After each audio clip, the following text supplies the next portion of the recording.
Have you ever wondered why Big Ben's original designer spent his final days in an asylum, staring at his own architectural creation until madness consumed him?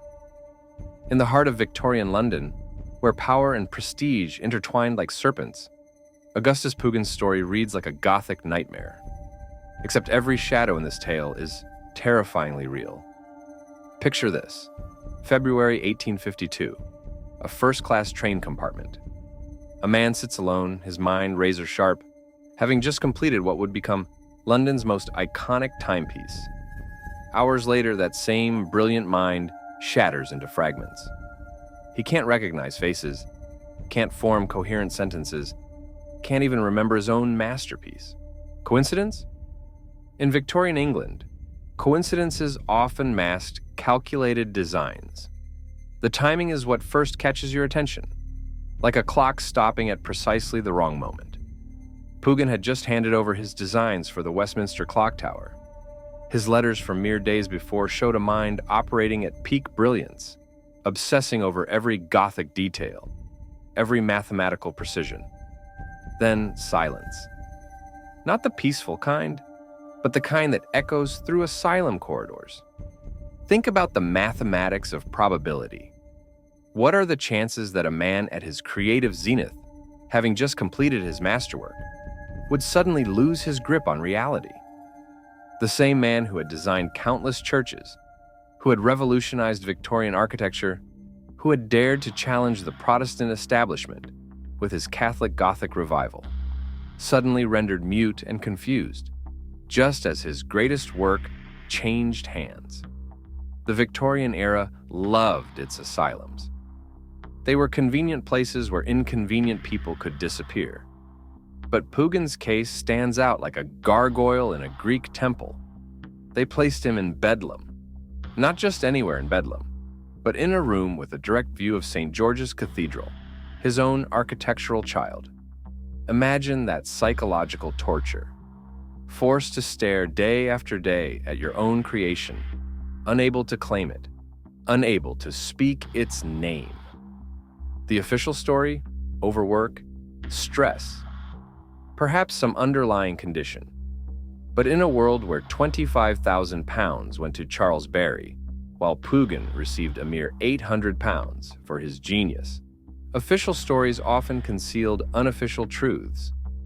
The same establishment that erased his name from records, that systematically minimized his contributions, that watched as his reputation crumbled. They wrote that official story. But let's rewind the clock to understand what really happened in those crucial months before Pugin's world shattered. In late 1851, this architectural genius was working at a fever pitch that would make modern workaholics look lazy. He wasn't just designing any clock tower. He was revolutionizing Gothic architecture while fighting against time itself. You see, Pugin had this fascinating obsession with medieval design principles. Every curve, every spire, every intricate detail of Big Ben's tower emerged from his deep understanding of Gothic mathematics. He wouldn't just sketch a pretty tower. He'd spend hours calculating the perfect proportions that would make your soul stir when you looked up at it. That's the thing about true genius. It's not just about making something beautiful. It's about making something that resonates in your bones. The fascinating part? His letters from this period show zero signs of mental deterioration. Zero. Instead, they reveal a mind operating like a finely tuned watch. He wrote about the tower's proportions with the precision of a mathematician and the passion of a poet. "I never worked so hard in my life for Mr. Barry," he penned in one of his final lucid letters. The excitement practically leaps off the page. This was a man at his creative peak, not someone on the brink of madness. Now, here's where things get peculiar. Victorian architects typically took years to complete such monumental designs. Pugin? He did it in months. It's like he knew he was racing against something, or someone. His drawings showed an almost supernatural attention to detail, down to the tiniest ornamental flourish. We're talking about a man who could visualize entire cathedrals in his head, who could calculate complex structural equations without breaking a sweat. The tower's design itself holds clues. Hidden in plain sight are symbols that seem to tell a story, not just the obvious national emblems, but subtle details that hint at deeper meanings. Pugin wove Catholic symbolism into Protestant England's most visible landmark, right under their noses. Was this his way of leaving a signature they couldn't erase? A final act of defiance? The speed and intensity of his work during this period wasn't just impressive. It was almost as if he sensed what was coming. His letters show increasing urgency, not from mental strain, but from a desperate need to complete his masterpiece. The question isn't whether he was working too hard. Plenty of architects did that. The question is, what did he discover during those long nights of design work that made him such a threat? And this is where our story takes an even darker turn into the shadows of Victorian power. Think about it. In an era where appearances meant everything, the establishment had perfected the art of making problems disappear. They didn't need violence. They had something far more effective: reputation destruction. Victorian London wasn't just about fancy dresses and afternoon tea. It was a Shark Tank in top hats, where the Protestant elite controlled everything from building contracts to social standing. Now imagine dropping a brilliant Catholic architect into this mix, one who dared to suggest that Gothic, Red Catholic architecture, was superior to classical designs. Pugin wasn't just rocking the boat. He was threatening to redesign it entirely. Charles Barry, the man who took credit for Westminster Palace, played this game masterfully. While Pugin was creating architectural magic, Barry was working the social circles, attending the right parties, whispering in the right ears. The numbers tell their own story. Barry's £25,000 payment versus Pugin's insulting £800 stipend wasn't just about money. It was a message. Know your place. The Victorian asylum system wasn't just conveniently located. It was a finely tuned instrument of social control. When someone became problematic, they didn't disappear. They had nervous breakdowns or mental episodes. The same medical establishment that served the elite could diagnose anything from religious mania to overwork with remarkable flexibility.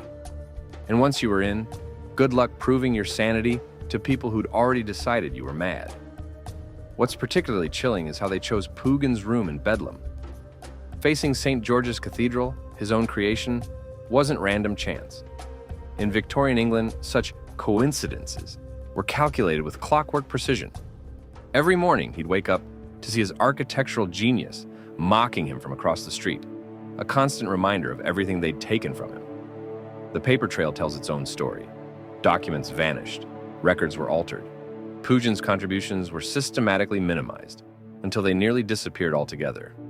The Victorian bureaucracy didn't just erase history, they rewrote it with the efficiency of a well-oiled machine. And who would question it? The man who could challenge their version was now safely tucked away, his protests reduced to incoherent ramblings. Today, every tick of Big Ben echoes with questions that Victorian London never answered.